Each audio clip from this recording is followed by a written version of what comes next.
Welcome to the first full chapter on the A2 part of the Further Mechanics 1 course. In the first two videos we're going to be basically looking at Hooke's law and problems involving particles in equilibrium. I'll start by just talking through Hooke's law and how we look at this in mathematics. I know things are worded slightly differently in science, but essentially what we're saying here is an elastic string or spring is stretched, then the tension produced to cause that stretch is proportional to the extension of the string or the spring.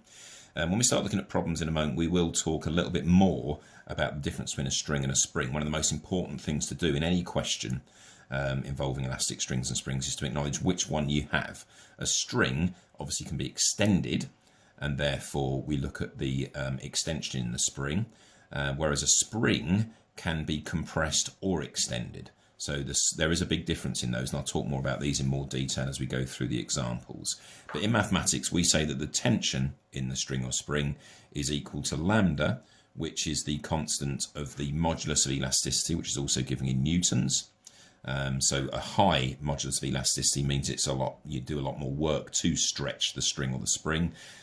So for example, springs in cars would have a very high modulus of elasticity, whereas a simple elastic band would have a very small modulus of elasticity because it's very little work done to increase the string by whatever amount it might be.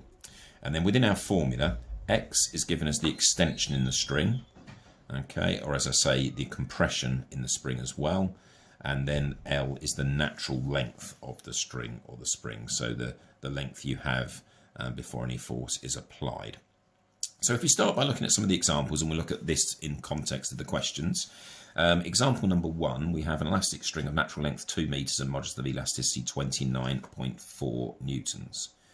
So the modulus of elasticity is 29.4 and the natural length of the string in this case is 2 meters. Now we're told a particle of mass 4 kilograms is attached to one end and hangs at rest. So what we have is a situation here where we have a weight and the tension in the string, and because it's at rest, those forces will be in equilibrium. So if we resolve vertically, we can simply say that T must equal 4G, and then by using Hooke's law, we know that the tension is lambda x over L. So we know that the tension is already 4G from our previous equation. So we've got 4G equals lambda, which is 29.4 newtons, times by x divided by 2. And then if we rearrange, we find that x is going to equal 8/3 of a meter. So the extension in the string would be 8/3 of a meter. I just say that because obviously if you need to find the distance from the ceiling, then obviously you would have to add the natural length to it. So watch that you actually do specifically answer the question as we go through. Okay, moving on to example 2. This time we have an elastic spring of natural length 1.5 meters is attached to one end at a fixed point. A horizontal force of magnitude 6 newtons is applied. So it's pushed in this time because it's a spring, and it compresses the spring to a length of 1 meter. So here we have a distance of 1 meter, and it asks us to find the modulus of elasticity of the spring. So in this case, if you imagine pushing a spring in that direction, okay, then you're going to feel a force trying to counter you. So rather than having a tension, it actually provides a thrust. Okay, so if we're pushing with 6 newtons to the left, then the spring, you're going to feel that on your fingers, going to actually try and push back in the other direction. So in this case, it's the same principle as before. If we resolve horizontally, we still have that the thrust is going to equal 6 newtons. And then if we use Hooke's law, we know that our tension or our thrust, because we're compressing the spring, is going to equal lambda, which we don't know, x. Now it's been compressed by a distance of 0.5 meters from its natural length. So our extension is the same as our compression with a spring. So that would be 0.5, and that's divided by the natural length of 1.5. So essentially there we've got 1/3. So lambda is going to equal 3 lots of T. So lambda is going to equal 18 newtons. We're now going to look at 2 more practical examples. which will test our knowledge of what's happening in the question to enable us to draw our force diagrams. And then once we've done these next two examples, 3 and 4, you'll be able to do the first half of exercise 3A. So without further ado, let's move on with example 3. So we have two elastic springs here, PQ and QR, are joined together at Q to form one long spring. Now the spring PQ on this side has natural length 1.6 meters and modulus of elasticity 20 newtons, and our spring QR has natural length 1.4 meters and modulus of elasticity 28 newtons. And it tells us that the ends P and R of the long spring are attached to 2 points which are 4 meters apart. So the real emphasis here is to understand where our extensions in our springs are. So Q is going to settle at some point. This doesn't need to be drawn to scale, of course, where they're joined together. And the total natural length between the two springs is 3 meters, which gives us somewhere in this region here. We're going to have the point where it sits at equilibrium. So if we think about natural length for PQ first, if I just put a quick distance in there, let's call that the 1.6 meters, and we call that x1. And then if we call this obviously the natural length of 1.4 meters, and then it's this bit here. So we avoid creating two different unknowns of x1 and x2. We know we've got 1.6. If I just show you this with a different coloured pen. So if you've got 1.6 and 1.4, that gives us a total of 3 meters, which means that the unknown distance here is going to be 1 meter. So rather than saying x1 and x2, I would personally prefer to call that distance x, and then that distance there is going to be 1 minus x. And that just avoids us having two unknowns in our equations when we look at those in a moment.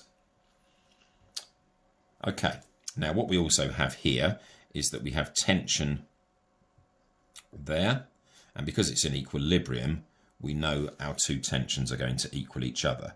So if you want to put that as T1 and T2, but because they're the only forces acting on that point there, the point Q where they're joined together, we know straight away that T1 is going to equal T2.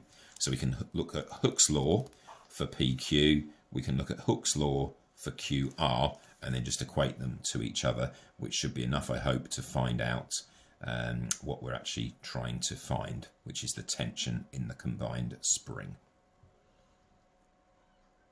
So, without further ado, Hooke's law for the spring PQ, first of all, is going to be from our diagram T1 is going to equal lambda, which is 20, the extension, which is just x, divided by the natural length, which is 1.6. And Hooke's law for spring 2, our spring Q to R, is going to equal the modulus of elasticity, which is 28, multiplied by 1 minus x, all divided by the natural length, which was 1.4. And as we said before, because we know by resolving that T1 equals T2, we can set those equal to each other. So we've got 20x over 1.6 is going to equal 28 minus 28x divided by 1.4. And if we rearrange those values, we end up with x equaling 8/13 of a metre. And then we can substitute that back into either equation. So we want to find the tension in the combined spring. So if we just use this first equation here, the tension is going to equal 20 lots of 8/13 divided by 1.6. And that is going to give us a value of 7.7 newtons to two significant figures.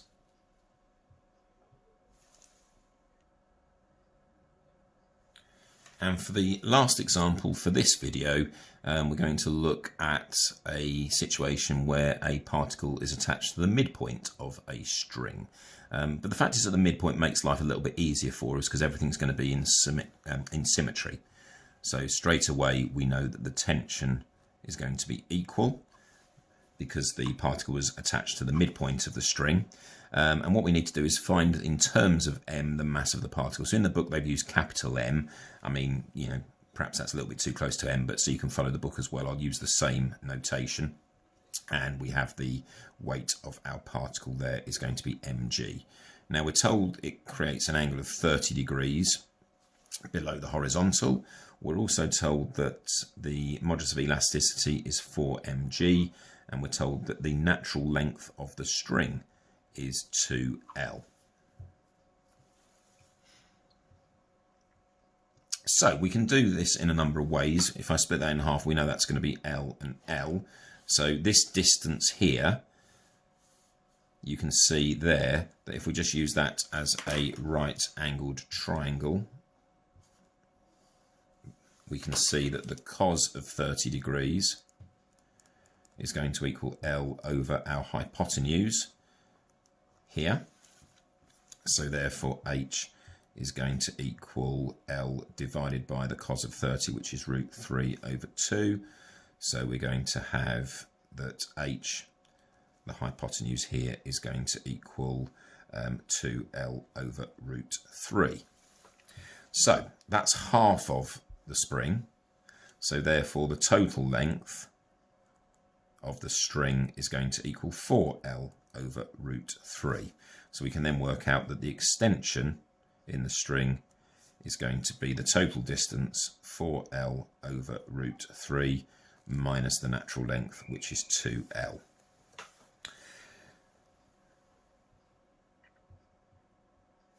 So our tension in our string is going to equal lambda, which is 4 mg, times by the extension in the string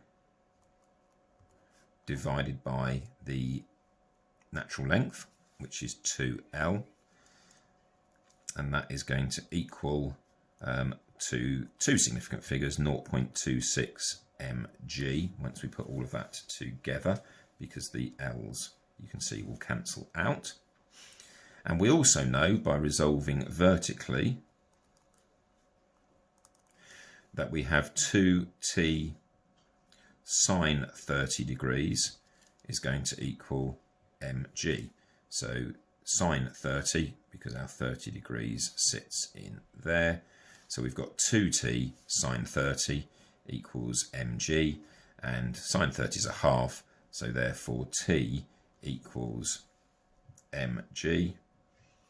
So therefore mg is simply going to equal 0.62 mg. So therefore our mass of the particle is just going to be 0.62 m. And we have our solution for the mass of the particle in terms of m. So that gives you enough to do the first half of exercise 3a, and then I'll do a second video with the remaining examples to show certain other situations where we can use Hooke's law with particles in equilibrium. So good luck with the first half of the exercise, and I'll see you again soon.